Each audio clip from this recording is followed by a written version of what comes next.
ghosts? No, neither do I, but that's always been the divisive question separating the non-believers from the six senses, the logical from the open-minded. However, in Taiwan, this question has a much more definitive answer. This belief in ghosts and the spiritual world is so deeply rooted in Taiwanese culture that as much as 70 to 90% of Taiwanese citizens at least acknowledge its cultural significance. Even those who might not even consider themselves as true believers still observe many of the customs and the superstitions that surround the idea. Now, as strange as that might sound, it's not quite like you imagine. The topic of ghosts and underworld ghouls is a source of horror for most Westerners, helped in part by the ever so popular horror genre, making the idea more of a nightmare than anything spiritual. Sit through 10 minutes of Paranormal Activity 2 and tell me that it's anything but horrifying. Though here in Taiwan, belief in ghosts and the afterlife is an integral part of Taiwanese culture and is deeply rooted in a blend of Taoist, Buddhist and Confucius beliefs. There's an entire month dedicated to the underworld spirits, known simply as Ghost Month. What is it? What does it involve? How is it celebrated? And why do Taiwanese people believe that spirits walk amongst us as we speak? Sit down, dear child. Let's join hands, light a candle and ask the spiritual realm. Is there anybody out there?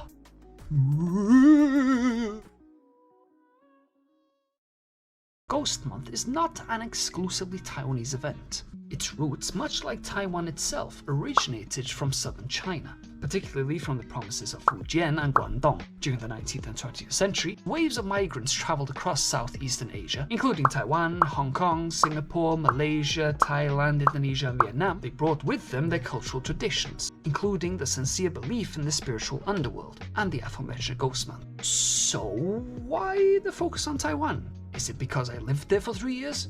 Is this some kind of political stance on my part? Am I trying to suggest that Taiwan in some ways is its own independent nation with its own government, leader, passport, language, culture and currency? No.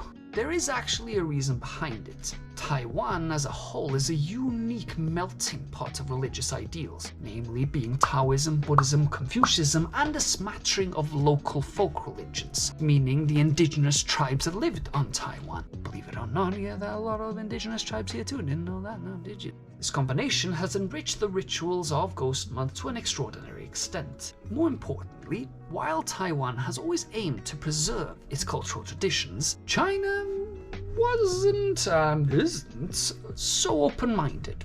Surprise, surprise. There was a little event known as the Cultural Revolution, which under the leadership of Mao Zedong, practices associated with superstition and religion were suppressed, as they were seen as counterproductive to modernization and socialism. As such, the scale and visibility of Ghost Month diminished significantly on the mainland. So rather than venturing further down the rabbit hole of mass executions, political purges, and cannibalism, let's stick with Taiwan, shall we? First, let's talk calendars. While in the West, we use a more standard Gregorian calendar, many Asian countries such as Japan, Malaysia, Vietnam, China, and Taiwan widely use the lunar calendar, which is based on the moon cycles. This calendar is used mostly just for cultural, religious, and traditional events, while the more standard Western Gregorian calendar is used for daily use. It gets even more confusing when you learn that it's actually, as of the time of writing, the year 113 in Taiwan. I'm not even kidding. Taiwan counts years from the establishment of the Republic of China, which was in 1912. As such, all official documents in Taiwan follow this system. It's fucking crazy. Anywho, many of Asia's major festivals such as the Lunar New Year, Dragon Boat Festival, Mid-Autumn Festival, and the subject of today's video, Ghost Month lasts for the entirety of the 7th lunar month, which usually falls in August or early September, with its peak hitting on the 15th day. This day marks the official beginning of the Hungry Ghost Festival, which pretty accurately describes what the entire event is all about. Similar to how Mexico celebrates the Day of the Dead, the festival is dedicated to honoring the spirits of the deceased, particularly those who are believed to be wandering in the afterlife and are hungry or neglected by their living relatives, which honestly is pretty fucking heartbreaking. On the 15th day of the lunar calendar, the gates of the underworld are said to open, unleashing the spirits upon the world and allowing them to roam freely amongst the living. By feeding the hungry spirits, the festival and its participants aim to pacify these spirits, ensuring that they no longer need to roam the earth and refrain from bothering the living for the rest of the year.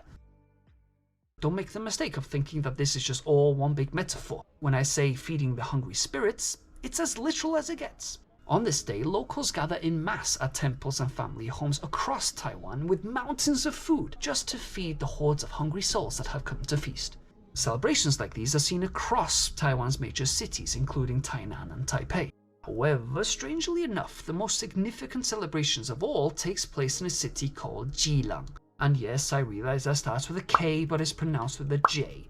Don't get me started. The Jilang Ghost Festival is the biggest of its kind anywhere in the world, and it was something I was lucky enough to see with my very own eyes. Look at me there, the handsome bastard. But why Jilang, I hear you not asking?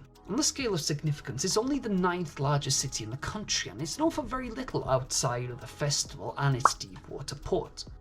Yet it's that very port which is the reason why. For centuries, it made the city an important hub for trade and a point of contact to the outside world. As such, countless sailors and travelers have passed through the area, leading to locals believing that the restless spirits of those who died far from home would linger in the city. With time, the Hungry Ghost Festival in Jilang evolved as a way for locals to appease these spirits and ensure they found peace in the afterlife. As part of these Hungry Ghost celebrations, much like many other celebrations and festivals in Taiwan, there are several ritualistic practices which are done to appease the afterlife, and more selfishly ward off any negative juju. The most significant of which is to provide offerings for the souls beyond. During the festival, local families and businesses bring heaps of food to place before altars and public spaces, such as temples and along streets, for the ghosts to feast upon. This is especially done in the evenings when the spirits are believed to be a bit more active. Fruits, rice, meats, and symbolic items such as longevity noodles and lucky oranges are laid en masse. Sacrificial animals are also offered, though not actively slaughtered in public these days, which include pigs and goats, which are seen as symbols of wealth and prosperity. Much like fucking everything else in Asian cultures, apparently. I mean, seriously, dragons, gold, bamboo, peaches, koi fish, cranes, elephants, oranges, the color red, rice. What isn't considered prosperous? If that's the case, why aren't rice and pig farmers rolling in the fucking Benjamins? But I digress. Even more thoughtfully, personal items might be laid out for specific individuals, usually consisting of things they loved the most when they were alive. That is why my altar will be one day covered in jelly beans, vodka, and pictures of 1990s Sandra Bullock. Tragically, and this is really fucking sad, there's no age limits to the spirits that walk the earth. It's not uncommon to find toys also laid out for those unfortunate little souls. Pretty dark shit. Just to bring the tone up a little bit, for the most part, all the offerings brought to these altars won't go to waste. Instead, they'll either be brought home to be enjoyed by the families that brought them, or better yet, they're donated to those in need, after they've been completely ravaged by the mob of ravenous ghosts. Another common practice, which is also commonly seen on a daily basis in temples throughout Taiwan and even in front of many homes and businesses, is the burning of enormous piles of brightly coloured paper. This is known as joss paper, or more to the point, ghost money. The idea being that, other than creating a serious air pollution hazard, which it actually does by the way, is pretty bad, burning said money will in turn provide it to your family in the afterlife. Because after all, why shouldn't your loved ones be able to make it rain in the underworld? Another very common sight across each and every Asian temple is the burning of incense. Incense! The reasons for which are many. Other than smelling like a cut-rate hippie's den, in short, it is used to facilitate communication with the spirits and the afterlife, and connect us to the underworld. It's also believed to purify the area and to help carry prayers and offerings to the spiritual realm. But wait, I hear you say, how are these ghosts in question supposed to find the temples and offerings in the first place? They're hardly able to use Google Maps or ask for directions now, are they? How do they know where to go? Well, the Taiwanese have thought that through. Starting from rivers and beaches, paper lanterns guide the lost spirits towards the offerings that they've provided. You'll find entire streets lit up the entire way towards the temples in an attempt to show them the way to the gold mine at the end. So, it begs the question, how seriously do Taiwanese people take this? Well, one thing you come to learn pretty fast in Taiwan, generally speaking of course, we certainly would not want to use any offensive but kind of accurate stereotypes now, would we? Taiwanese people are superstitious as f***. Trust me, I speak from experience. For instance, once when I worked in a local school in Taipei, a local Taiwanese teacher who sat behind me in the office genuinely tried to convince me that she had just been possessed by the spirits living within the school, which forced her to tap her feet uncontrollably. Example 2. Before entering any hotel, my beloved Taiwanese girlfriend, who I love very deeply, I would never badmouth and love in every single bone in her body, love, will 100% of the time knock on the door of our hotel room before we enter to give any spirits within that room a heads up so they can leave before we enter. Example 3. Hotels, apartments, buildings, houses, and even airplane seats in Taiwan refuse to use the number 4. Why? Because it sounds just a little bit too similar to the word death. So I think it's fair to say that Taiwanese people have a touch of superstition running through their veins. And the same goes for Ghost Month. As for the entire month-long festivities, there is a long list of rules which you best believe you should follow, unless you fancy yourself having a heap of misfortune, or worse yet, possessed by a pissed-off demon. Such as, numero uno, do not whistle, as the spirits might like it and follow you home. Numero dos, don't hang your clothes out at night, as the ghosts might wear them, and you'll be double fucked when you put them on later. Numero san, don't place shoes facing the bed, because spirits apparently have no clue what to do if you're facing them any other direction. Numero 4.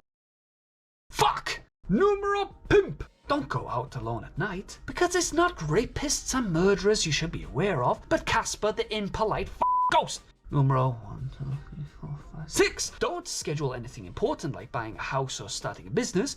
As a matter of fact, you might as well not do anything significant with your life. Just stay home and hope to God that Lucifer himself can't find where you're hiding. Alright. Let's relax with the cultural bashing. Nobody actually takes it that seriously anyway. It's kind of similar to how most of us Westerners will laugh and mock the idea of ghosts being real, but rather cut off our left testicle or tit than spend a night alone in a spooky house. We don't really believe it, but why unnecessarily piss off something that might be much more powerful than you can comprehend and you don't really understand, so why test it? In the end, the entire Hungry Ghost Festival and Ghost Month isn't really seen as anything morbid. The invitation of undead spirits to roam amongst us isn't seen as anything frightening. The festival aims to balance the reverence for the spiritual world with community bonding and public spectacles, to reflect over the connections between life and death. The never-ending balance